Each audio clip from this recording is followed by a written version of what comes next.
we're here to serve. You know what I mean? Well, I appreciate that. It's a celebration, bitches. It is a celebration. Start by insulting our audience. Gotta love it. Gotta love. Well, he's earned it. It's a Dave Chappelle joke. It's all It's a good. celebration, It's a bitches. celebration, bitches. IDD, for those of you know, I don't disagree. It is a man up Monday. I say a championship Monday. You heard the bubbles popping, the bubbly popping. The redoubtable one, who is now a champion. We can congratulate him. 53-year curse is over. Been a long time. The curse is over. The Knicks are world champions. They earned it. They deserved it. And Take the orange because it's a nice little orange. sure. So we're here to celebrate tonight. The Law Dog. I'm sure. How are things on the street? Were they all celebrating, running in the street, frolicking naked? What happened? What happened? Did they compose themselves? The party I was at, everyone was good. There were some folks that were, like I was telling him, we had some criers. We had some people very excited. Well, if you've never seen it, and everyone was from pretty much. I was the only guy from Detroit. What is this?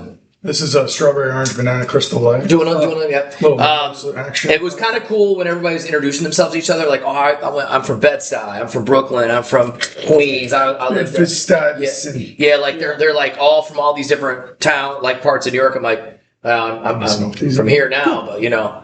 I got. And it meant, you could tell it meant a lot to them. Where's that? People were watching the game like over this. People watching the game like it's on the front there. that. Fourth quarter, it was dead quiet. I was in a theater room over at Banyan Cliff. I mean, people like this, I was screaming, dude. just like hoping, right? And they all said the same thing. They didn't want it to go back to New York for Game 6 because they thought the city would be destroyed.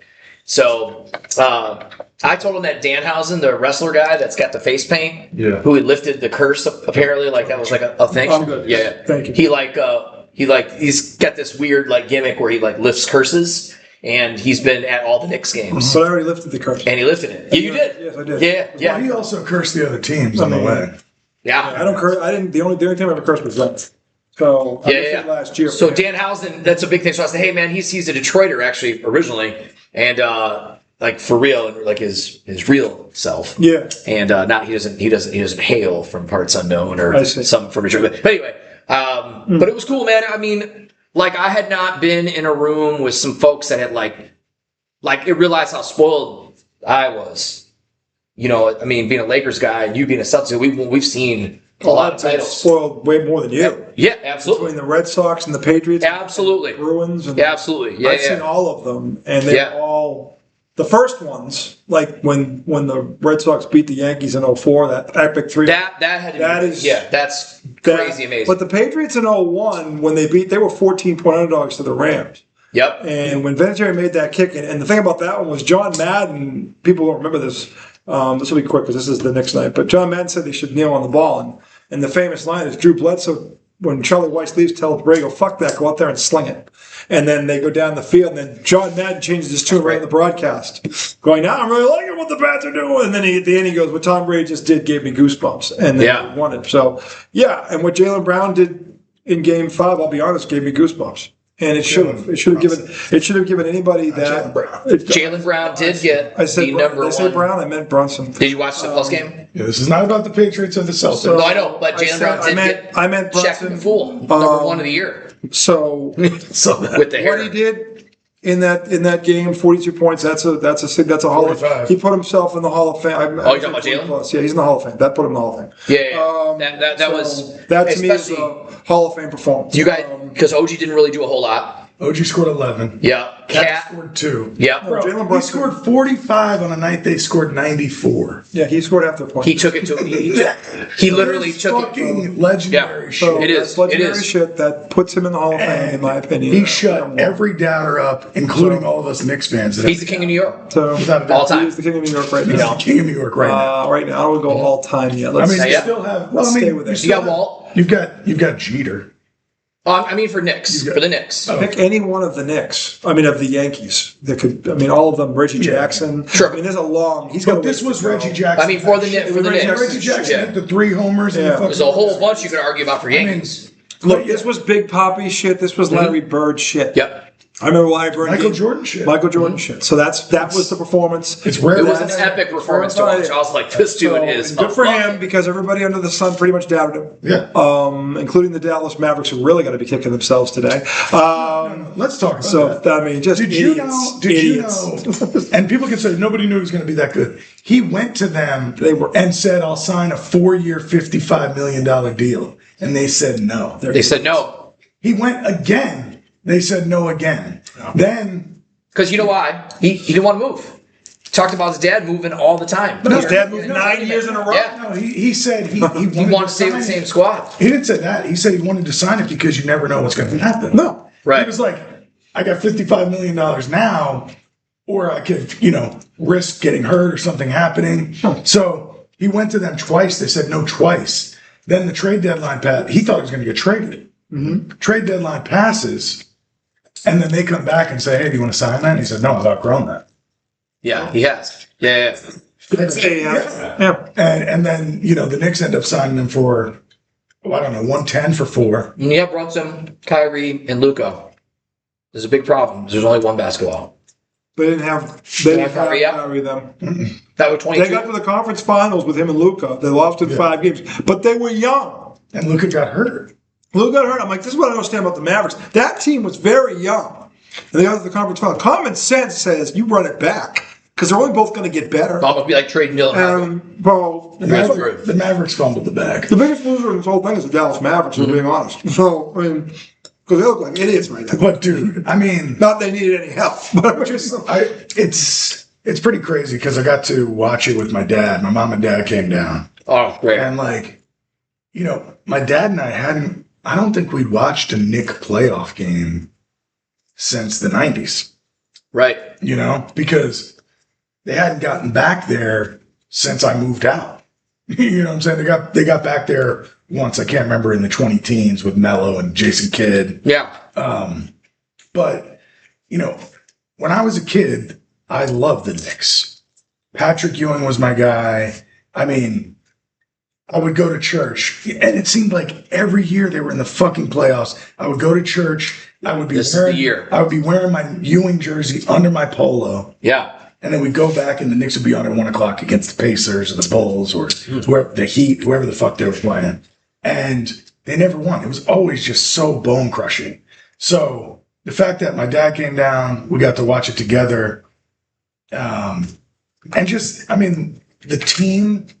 Me too. No, rooting for this type of team that is a bunch of workers. Yeah. And a bunch of I'll sacrifice whatever I have to win. It's a little bit like going to work Pistons. That was what they called them in the mid 2000s. Exactly like that. It's called the going to work Pistons. They were not the only one that really talked a lot of shit was Rasheed.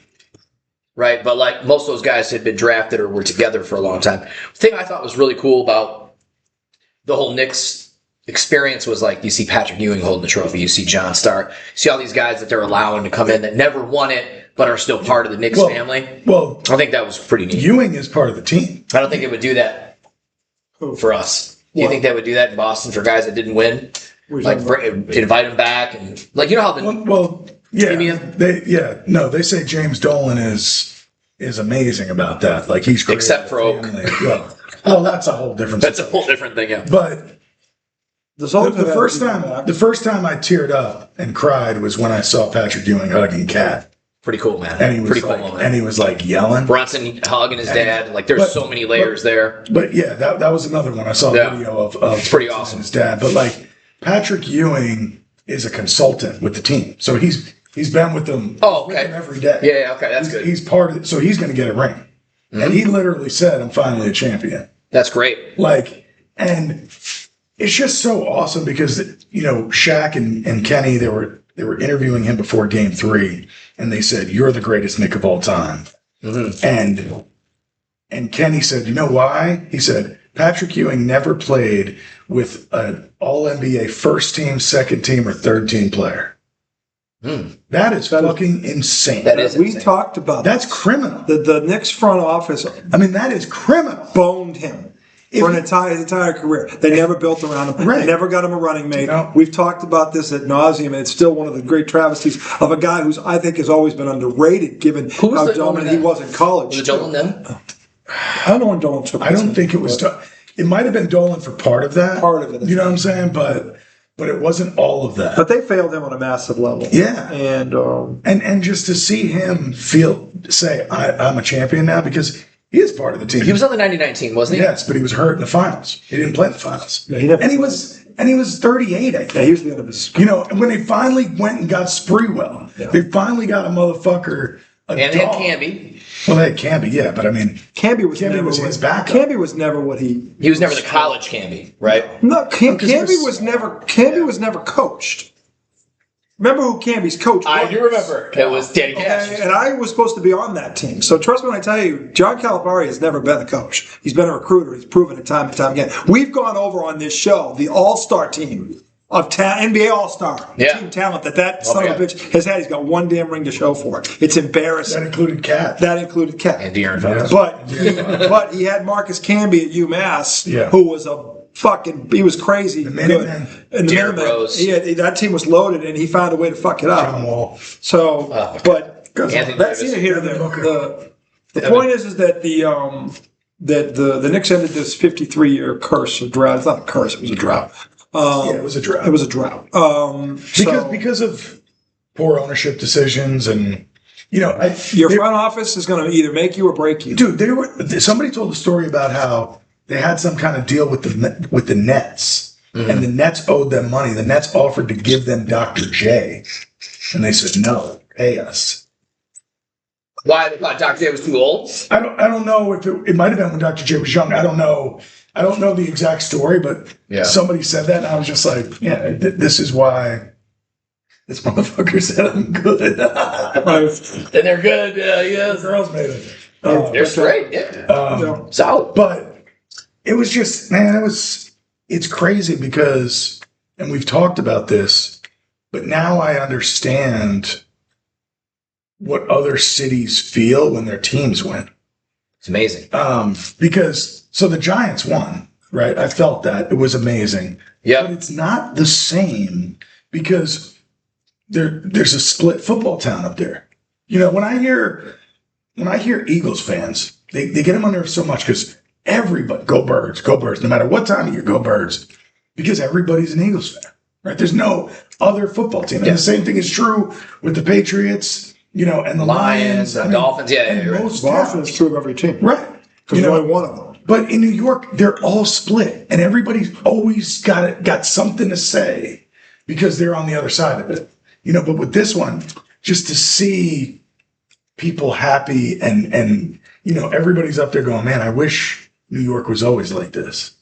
We're like, can't be when you have 13 fucking teams. Exactly. Because you assholes can't make up your minds. Everybody's pitted against each other, and it was really just a beautiful sight to see all of that, and just to, experience the win.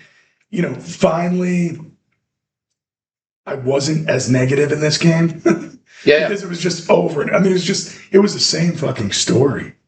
I texted you that during the game. I said, dude, this is literally the same script for every fucking game. Mm-hmm. And when you guys were close at halftime, and Barkley goes, dude, they couldn't have played any worse. They're only down by 5 this time. Dude, they played the worst first quarter I've seen them play all postseason. 13 points, with like 7 or 5 minutes. It was almost like the moment was too big, or there was something wrong. Well, no, the Spurs use all their energy up. Their defense was unbelievable. The Spurs go crazy in the first quarter, and then they slowly just die. Yeah. And that's what happened every game. I think they were a plus 57 in the first quarter of all 5 games. Damn. And then every other quarter, we were a plus 20 something. Wow. Maybe a 10 in the third. But, dude, when Jalen Brunson when he comes back in the fourth quarter with 8:31 left, and I think they're down 10 or 12. Yeah. And he just fucking goes to work on their asses.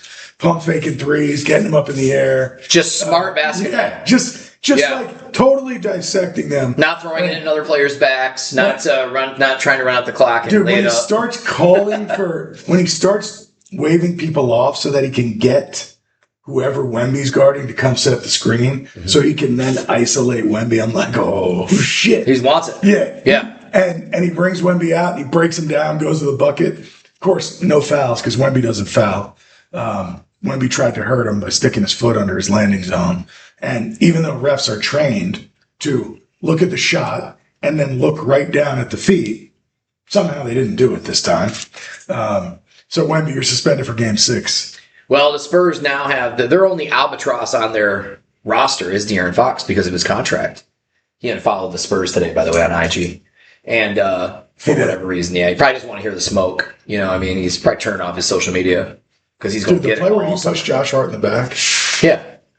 That was a 5-point possession. It was. And then they evened it out when Cat. Yeah, some of those are fucking weak, Mitchell man. Robinson. He did do it, but it wasn't the same as De'Aaron Fox. He sort of. His hand was there and he fell, but it pulled back. But it was still. When he pushed Josh Hart, I mean, Josh was like, you know, I mean, that was like, and he goes, gave him a little extra velocity. And he's talking to the ref, and he goes, "I didn't extend. I just went like, like you idiot." Yeah. I thought it was classless how everybody walked off, except, you know who the only people that didn't walk away There was two, and I can't remember who it was. Mitch Johnson. Do you know who the other one was? Luke Cornett. No way. I thought there was one other player that shook hands. It was Luke Cornett. He walked, he found Jalen while he was crying, and then he kind of walked around looking for people to shake hands with. That's classy. He went in. Yeah. He was the only one. And Draymond actually recorded a nice few minutes on that I thought, you know, for the first time, I was like, oh, Draymond, I like what you said. Yeah, I mean, he has horrible takes and he has good takes. You know what I mean? Like all of us. Yeah. But, you know, he was like, you're supposed to look your killer in the face. Absolutely. And he goes... Or stay out there and watch. And he goes, and if you can't look your killer in the face, you know what that tells me? They own your ass forever. And I was like... They have an opportunity with that squad that... They're all so young. They're all so young, man. And, I mean, so quick on D. There's just times where I was like, wow, man, like... This is going to be hard. Yeah. You know what I mean? But it's not supposed to be easy, But I mean, like, the other players on that team, Castle said, look, like, we had leads. We didn't execute. Castle, Jesus, man. They're fucking loaded, man. Dude, Castle, Harper, and Wemby. That's all you need. That's a great three. Yahtzee. Jeez. I mean, and Cornette. You got guys on that. You got Cornette's a great goon to me. Mm-mm. You don't think so? He's not a goon at all. I feel like coming off the bench, like that dude is a beast. Dude, he was a liability out there. And he was fucking... They wouldn't play him for more than 3 minutes after the game. Yeah. And it cost them. Yeah. Because Wemby was gassed. Well, somebody was saying they should have played Kelly Olynyk. They were like, I mean, yeah, he didn't. Why aren't you playing any other big men? Yeah. You know, like we already know the answer. The coach is an idiot. Well, you know what? You know what I thought was interesting? He doesn't know what he's doing. So before he shouldn't be a coach anyway. He's like he's definitely Matt Patricia. He was fucking unbelievable. Before the game, Charles Barkley starts off and he goes, I want to make one thing clear. You know, I had a lot of coaches calling me, telling me, you know, talking to me about my comments. Because remember, after the 29-point comeback, he said it was the best basketball team ever. He said, I want to be clear, it was the players, not the coach. And I was like, that's the biggest fucking lie you've ever told. Terrible. Yeah. Because it was more on the coach than anyone. Ultimately, yes. I mean, he's the one that has the 13-0 run before he calls a timeout. Yeah. That's not the players. No. Look, the Knicks were a good team. They were going to make a run. For him to not... First of all, if he didn't expect it, he shouldn't have that job in the first place because he doesn't even understand how to break down game film. Because as we said on the last show, the Knicks have done this is their DNA. More times in the last year than I've seen probably out of any team in my lifetime. Mm-hmm. And it's always the same formula. The team that does this too, that's up, it keeps shooting threes, right. And the Knicks just start coming back, and that team doesn't stop shooting threes. Right. Yeah. And the Spurs did that in that game.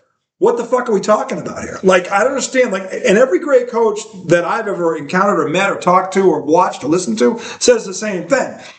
When you're looking at an opponent, especially when you're determining strengths and weaknesses of that opponent, the first fucking thing that should come out with this team is resiliency. Right. They're never dead. They're never dead. Yeah. And if you're going to shoot threes, not only are they never going to do, they're going to come back and they're going to beat your ass because that's their MO. Right. So what the fuck was this idiot doing? That's number one. Number two, he's got a 7'5". I've said this. I'm going to keep saying it until they either get a coach in there that knows how to fucking do this, or he figures it out on his own, or calls Akeem Olajuwon and goes work on develops a post game. Tim Duncan. What is the point? David Robinson. You got them both. David Robinson is a building. They've got two league MVP, Hall of Fame, World Championship big men in the building. And he hasn't worked with either of them, apparently, which is embarrassingly stupid. Well, no, and he talks about it nauseam. He worships Tim Duncan. Why the day you didn't show up and say, can we go work out? Yeah. The day you fucking got there. I mean, so look, maybe he learns from this. I don't know. Well, Tim Duncan can teach him a little class, too. Well, I'm not going to. Yeah. Larry Bird never shook hands after a loss. Isaiah Thomas did. Yeah, they walked off. I've seen this too. I've seen too many teams with great players that they don't go and shake their hand. They go in the locker room after the game and they do it. They just don't do it. Well, that's fine. Okay, Magic did that for Boston. Bird has gone into locker rooms. He'll go and he'll shake hands after the that. The other guys didn't piss me off as much because when they were asked in the comments, they said, "Look, they're a great team. They beat us. They beat us." Yeah. Wemby never acknowledged his opponent, and I think. To me, that shows insecurity and weakness. It does. You know, because I think when you go to war against another team, like there's a level of respect. And when they outlast you, especially the way the Knicks outlasted, the Knicks wore them down every game. And they were younger. That's why I told you, man. Like, that's why I had a feeling. That's why I said I thought that was a better matchup for you guys. Wore them down and outlasted them. Like, you got to show respect in some way. And sure, maybe you don't want to shake hands in that moment, but I don't know. I don't know about you, but it just felt like, man, the NBA really wants that dude to be the next guy. He's not. I don't believe so either. He's not that. But they want him to be. Well, he's got to grow. He's got to grow. But and I say that because you can tell by the coverage. It's got nothing to do with how he handles a loss. It's got to do with his game. Yeah. Mm-hmm. His game it's a waste of 7'5". He could grow. He could, but again, who's around him? Grow as in who is around him? Look, for the sake of the Spurs, let's hope that David Robinson and Tim Duncan take him by one and they go in a room and they slap the shit out of him and wake him up. How are they not already though? That's the crazy part. Because they got to the finals. It's only 3 years. Right? Yeah. I mean, but the point is that. I don't understand how a guy who's been 7'5" for a couple of years now, how no one's developed a post game with him. Yeah. That started before San Antonio. That started in France. Yeah. Well, some of it is his body. Look, you don't have to be fucking 300 pounds to be a great low post. Most of them aren't. In fact, most of them are around 250. Okay? No, so they're 250 and they're not 7'5". He can be. Yeah, because remember Shaq Kevin McHale was tall, not big. Think about Shaq in Orlando. McHale was thicker than him. Everybody's thicker than him. That's my point. But again, he can't take the beating. It doesn't. I've said this at nauseam. Set a fucking screen. How many? I'll put this to name me one fucking play in this series off the ball where someone set him a fucking screen. I'll wait. No, it was always the screen. It never fucking happened. He was always the screen. If you have a guy who can't physically get down there because they're going to beat him up, that's, as a coach, the first fucking thing you do. Yeah. And it's simple, and there's so many ways to do it. Yeah. And not one of those was ever explored in this series, which negated their one true advantage. Okay, and the fact that he couldn't he wasn't going to figure it out, but his coach never did. Yeah. I'm just like, but again, that's why the Knicks are sitting here, because they were going to live with him out there, and why wouldn't they? So you're going to the parade. That's impressive, bro. Yeah, bro. It's going to be a mess there, but hey, who cares? Well, you can be part of it. I kept thinking about it, and I texted my cousin Terry, and I'm like, hey, you going to the parade? You know, because honestly, I don't know a ton of Knicks fans. Down here? No, I mean, I got to introduce you. I probably know, swear to God, like 40 of them. Well, my thing is, like, I don't go out and watch Knicks games. I can't. Right. You watch them at home. I watch them at home. Yeah. And a lot of my family isn't that into basketball. Me and my dad always were, but my cousins were all baseball, football, hockey. Sure. And I mean, they like the Knicks, but it's not, like the Mets and the Jets that they like. So I texted my cousin Terry because Casey was like, Terry's been posting about the Knicks on Instagram. You should see if he's going to the parade. So I texted him. I'm like, are you going to the parade? And he's like, nah, I got to work. So then I was just like sitting there. And then he texts me back and he goes, but my dad said, you're welcome to come. So then his dad calls me like 5 minutes later and he goes, "So you coming up?" Oh yeah, of course I am. I was like, "Would you go to the parade with me?" And he was like, "Yeah, why not? It'll be fun." And he's not a giant basketball fan either, but sure. But what was that? What was the train like? Are you just going down to Richmond and taking it up? Staples Mill, taking it up. It's like 370 round trip. That's bad. That's not bad. No, and I don't have to pay for a hotel. I'm staying with my uncle. Yeah, that's not bad. In Brooklyn. How long does that trip take? 4 or 5 hours? Is it a fast train or like 8 hours? Yeah, because you got to stop. You got to stop in DC, and they switch from the gas powered to the electric train. And then there's. I've never taken the train in Baltimore, right? Yeah, well, you stop. Yeah, they stop at every Philly, whatever. Yeah. But it's. I mean, you don't have to worry about traffic. No, sit there and eat. If I wanted to work, I could, but I don't want to work. Sure. I'll probably watch Knicks videos the whole fucking time. Actually, I'm probably gonna write a Knicks poem. Yeah. I feel like I should commemorate the championship with something. I can dig it. So I'm gonna get up there. I'm gonna leave Wednesday at 3:15 or something. Get up there at 10. I'll probably, because you get into, it's called Moynihan Train Station, Train House now, but I think it was Penn Station, right? So I'll come up. Maybe I'll take some pictures around MSG.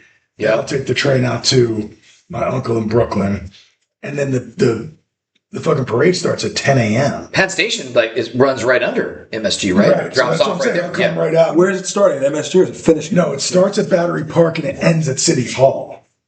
Interesting. Does that go by the Guard?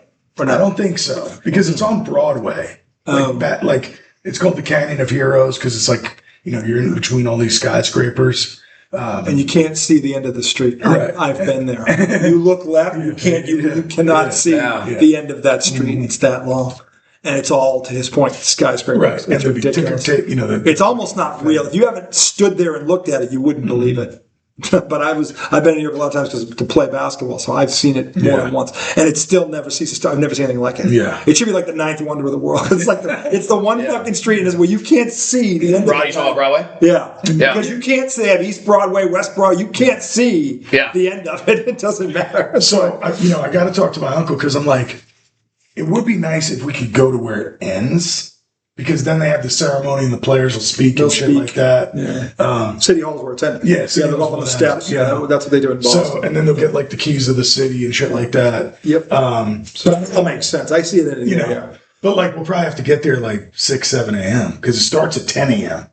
And then we'll be sitting there for 5 hours. Fucking everybody's gonna be on the train that morning too. Yeah. It's gonna be a mess, but that's what you're there for, for the mess. It's like being there for New Year's Eve. It's like you don't expect it to be beautiful. See a mess. So I mean, I'm excited as fuck. And there was part of me that was like, it's gonna be a lot. Yeah, could be a once in a lifetime. I mean, so I can't wait. It's gonna be cool, man. I thought that was cool when you said that earlier. I was like, that's pretty fresh, man. Mm-hmm. And just to be in the city right now, around all those Knicks fans would be pretty awesome. So, looking forward to that. Glad I got to watch it with the fam. Penny fell asleep, but everybody else was up. Yeah, Johnny got to see that too. Mm-hmm. That's cool. He was playing his video games, and then finally the fourth quarter, I said, "Turn them off. You're watching." He gets to see the entire game, and he was talking the whole game because he just talks.